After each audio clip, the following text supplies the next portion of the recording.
उस कम्युनिकेशन को करने के लिए फ्रीक्वेंसी की यूज होती है, क्योंकि सिग्नल एक स्टेशन से दूसरे स्टेशन सिग्नल भेजने के लिए हमें फ्रीक्वेंसी चाहिए। और पावर सिस्टम की फ्रीक्वेंसी हमारी 50 हर्ट्ज तक फिक्स रहती है, 50 से 60 हर्ट्ज जाती है, कंट्री टू कंट्री वेरी करेगी। इंडिया में 50 हर्ट्ज है। तो यहाँ पे हम एक एलिमेंट को यूज करते हैं, ये आपका वेव ट्रैप है। वेव ट्रैप एक तरह से बैंड पास फिल्टर की तरह का काम करता है। 50 हर्ट्ज की फ्रीक्वेंसी को पास करेगा, इसके साथ में कोई हाई फ्रीक्वेंसी आ रही है उसको ये ब्लॉक कर देगा।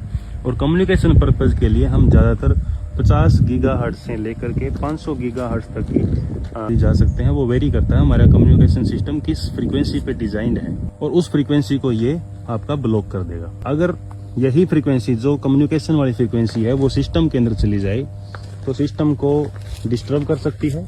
इसलिए ये वेव ट्रैप लगाया जाता है कि सिर्फ और सिर्फ 50 हर्ट्ज की फ्रीक्वेंसी को ही आगे पास ऑन करेगा ट्रांसफार्मर के अंदर। और ये सीरीज में लगा होगा, सबसे बड़ी बात। और सीरीज में लगाने से आपकी 50 हर्ट्ज की फ्रीक्वेंसी पास होगी, और इसके ऊपर जो भी फ्रीक्वेंसी आ रही है वो यहाँ से कंडक्टर के थ्रू जा करके ये आपकी सीवीटी वाला जो पोर्शन है यहाँ पे आ जाएगी।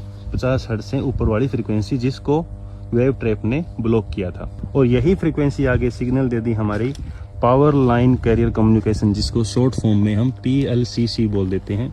और PLCC के अंदर ये फ्रीक्वेंसी जाकर के एज ए कम्युनिकेशन का काम करेगी।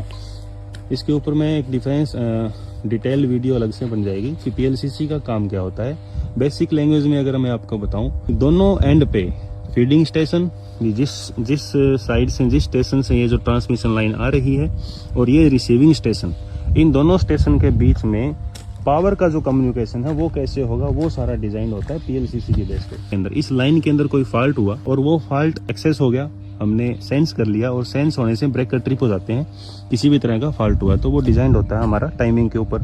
अब ये रिसीविंग स्टेशन है, यहाँ का ब्रेकर ट्रिप हो गया, यहाँ का ब्रेकर ऑफ हो गया किसी भी फॉल्ट की सिचुएशन में। अगर PLCC ना हो और कम्युनिकेशन दोनों स्टेशन के बीच का ना हो तो दूसरे एंड का जो सेंडिंग स्टेशन है वहां का ब्रेकर भी ट्रिप नहीं होगा, और सिर्फ रिसीविंग स्टेशन पे ब्रेकर आपका ट्रिप रहेगा। ये इसको ठीक करने के लिए कम्युनिकेशन का यूज किया गया कि किसी भी सिचुएशन में अगर फॉल्ट आता है तो अगर एक साइड का, एक स्टेशन का ब्रेकर ट्रिप होता है तो उस केसेस में सिग्नल भी सेंड होगा दूसरे स्टेशन को, और वहां का ब्रेकर भी ऑफ हो जाएगा। तो ट्रांसमिशन लाइन, दो स्टेशन के बीच की जो ट्रांसमिशन लाइन है वो पूरी तरह से आइसोलेट हो जाएगी। ये आपका सिग्नल का काम हो जाता है। इसी सिग्नल को प्रोटेक्शन के लिए यूज करते हैं। ये इतनी सही सिस्टम हुआ कम्युनिकेशन का।